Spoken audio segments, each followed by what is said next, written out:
साथी, उपस्थित सभी अधिकारीगण, साथियों, अनलॉक 1 उसके बाद ये हमारी पहली मुलाकात है। देश के 21 राज्य और केंद्र शासित प्रदेशों में अनलॉक 1 के अनुभवों पर कल मेरी विस्तार से चर्चा हुई है। ये वास्तविकता है कि कोरोना का फैलावा कुछ बड़े राज्यों में, बड़े शहरों में अधिक है और अभी जो प्रेजेंटेशन हुआ उसमें भी उस बात का उल्लेख हुआ है।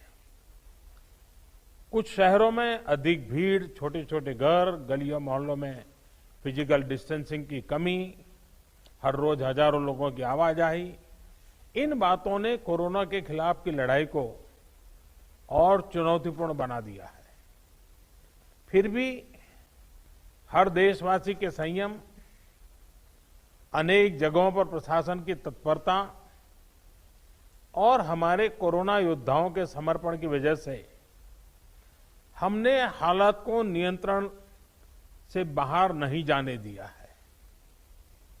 समय पर ट्रेसिंग, ट्रीटमेंट और रिपोर्टिंग, उसके कारण हमारे यहां संक्रमण से रिकवर होने वालों की संख्या लगातार बढ़ रही है। ये राहत की बात है कि आईसीयू और वेंटिलेटर केयर की जरूरत भी बहुत कम मरीजों को पड़ रही है।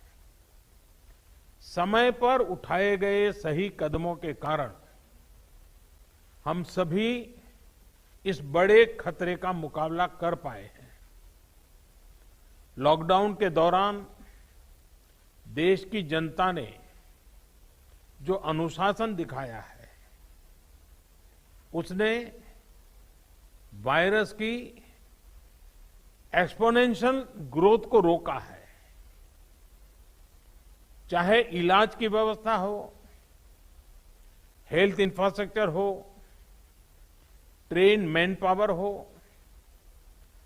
आज हम कहीं ज्यादा संभली हुई स्थिति में है। आप भी इससे परिचित है कि सिर्फ 3 महीने पहले पीपीई के लिए, डायग्नोस्टिक किट्स के लिए सिर्फ भारत में ही नहीं, दुनिया के अनेक देशों में हाहाकार मचा हुआ था। भारत में भी बहुत लिमिटेड स्टॉक था, क्योंकि हम पूरी तरह से इंपोर्ट पर डिपेंडेंट थे। आज स्थिति यह है कि पूरे देश में 1 करोड़ से अधिक पीपीई और इतने ही N95 मास्क राज्यों तक पहुंच चुके हैं। हमारे पास डायग्नोस्टिक किट्स का पर्याप्त स्टॉक है और उनकी प्रोडक्शन कैपेसिटी भी बहुत बढ़ाई गई है। अब तो पीएम केयर्स फंड के तहत भारत में ही बने वेंटिलेटर्स की सप्लाई भी शुरू हो चुकी है। आज पूरे देश में कोरोना की 900 से ज्यादा टेस्टिंग लैब है, लाखों कोविड स्पेशल बेड है, हमारे क्वारंटीन और आइसोलेशन सेंटर्स हैं और पेशेंट्स की सुविधा के लिए पर्याप्त ऑक्सीजन की सप्लाई भी है। लॉकडाउन के दौरान लाखों की संख्या में ह्यूमन रिसोर्स को ट्रेन किया गया है। सबसे बड़ी बात, आज देश का हर नागरिक इस वायरस के प्रति पहले से ज्यादा सचेत हुआ है, जागरूक हुआ है। ये सब कुछ राज्य सरकारों के सहयोग से, स्थानीय प्रशासन के दिन रात काम करने की वजह से ही संभव हो पाया है।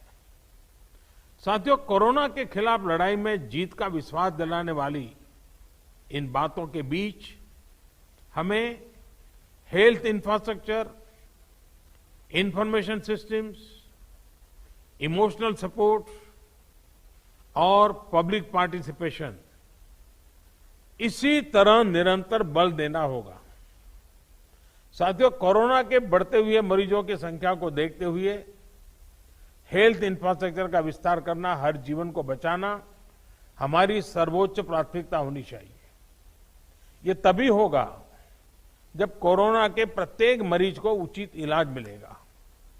इसके लिए हमें टेस्टिंग पर और अधिक बल देना है ताकि संक्रमित व्यक्ति को हम जल्द से जल्द ट्रेस और ट्रैक और आइसोलेट कर सकें। हमें इस बात का भी ध्यान रखना है कि हमारी अभी की जो एग्जिस्टिंग टेस्टिंग कैपेसिटी है उसका पूरा इस्तेमाल हो और निरंतर उसको एक्सपांड भी किया जाए। साथियों, बीते 2-3 महीने में काफी संख्या में क्वारंटीन और आइसोलेशन सेंटर का निर्माण हुआ है।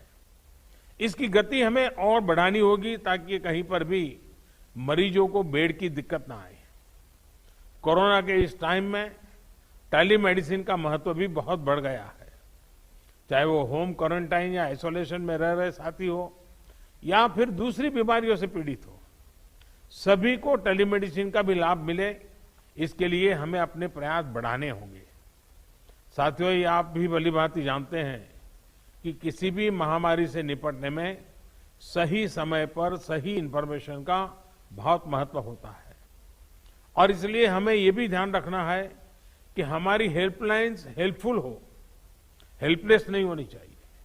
जैसे हमारी मेडिकल और पैरामेडिकल स्टाफ हॉस्पिटल में कोरोना से जंग लड़ रहे हैं, वैसे ही हमें सीनियर डॉक्टर्स की बड़ी टीमें तैयार करनी होगी जो टेलीमेडिसिन के माध्यम से बीमारों को गाइड कर सके, उन्हें सही इंफॉर्मेशन दे सके। इसके अलावा हमें यंग वॉलंटियर्स की फौज भी जुटानी होगी जो पब्लिक के लिए प्रभावी रूप से हेल्पलाइन चला सके। जिन राज्यों में आरोग्य सेतु ऐप ज्यादा डाउनलोड हुआ है, वहां बहुत ही सकारात्मक परिणाम भी मिले हैं।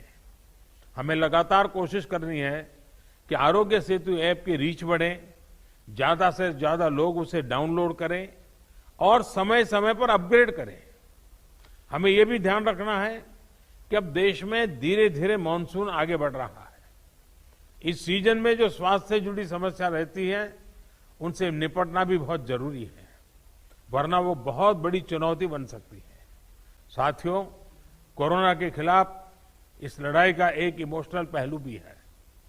संक्रमण के डर से, इससे पैदा हुए स्टिग्मा से हम अपने नागरिकों को कैसे बाहर निकालें, इसके लिए भी हमें प्रयास करना है। हमें अपने लोगों को ये विश्वास दिलाना है कि कोरोना को परास्त करने वालों की संख्या बहुत ज्यादा है और ये तेजी से ज्यादा लोग रिकवर भी हो रहे हैं, संख्या बढ़ रही है। इसलिए किसी को कोरोना हो भी गया है तो वो घबराए नहीं। जो हमारे कोरोना वॉरियर्स हैं, हमारे डॉक्टर्स हैं, दूसरे हेल्थ वर्कर्स हैं, उनके लिए भी जरूरी सुविधाओं को सुनिश्चित करना हमारी प्राथमिकता में होना चाहिए। उनकी हर स्तर पर देखरेख करना ये हम सभी का, पूरे राष्ट्र का दायित्व है। साथियों, कोरोना के खिलाफ लड़ाई में समाज के कई तबकों ने, हर क्षेत्र से जुड़े लोगों ने, सिविल सोसाइटी के लोगों ने हमें निरंतर प्रोत्साहित करते रहना चाहिए। जन भागीदारी इस लड़ाई में बहुत आवश्यक है और अब तक जो जन नागरिकों की तरफ से सेवा मिली है उनकी भूमिका बड़ी प्रशंसनीय रही है। हमारे पब्लिक स्पेस में, हमारे दफ्तरों में मास्क या फेस कवर, फिजिकल डिस्टेंसिंग और सैनिटाइजेशन की प्रक्रिया को बार बार लोगों को याद दिलाना है। इसमें किसी को लापरवाही नहीं करने देना है। साथियों, अनेक राज्य कोरोना के खिलाफ लड़ाई में बहुत सराहनीय काम कर रहे हैं। इन राज्यों की बेस्ट प्रैक्टिसेस है और उसको जानना भी जरूरी है और लोगों को बताना भी जरूरी है। मुझे विश्वास है कि हर राज्य अपने अनुभव और अपने सुझाव यहां खुले मन से रखेंगे, जिससे आने वाले दिनों में एक बेहतर रणनीति बनाने में हम सभी को मदद मिलेगी। अब मैं गृह मंत्री जी से आग्रह करूंगा कि इस चर्चा को वो आगे बढ़ाएं।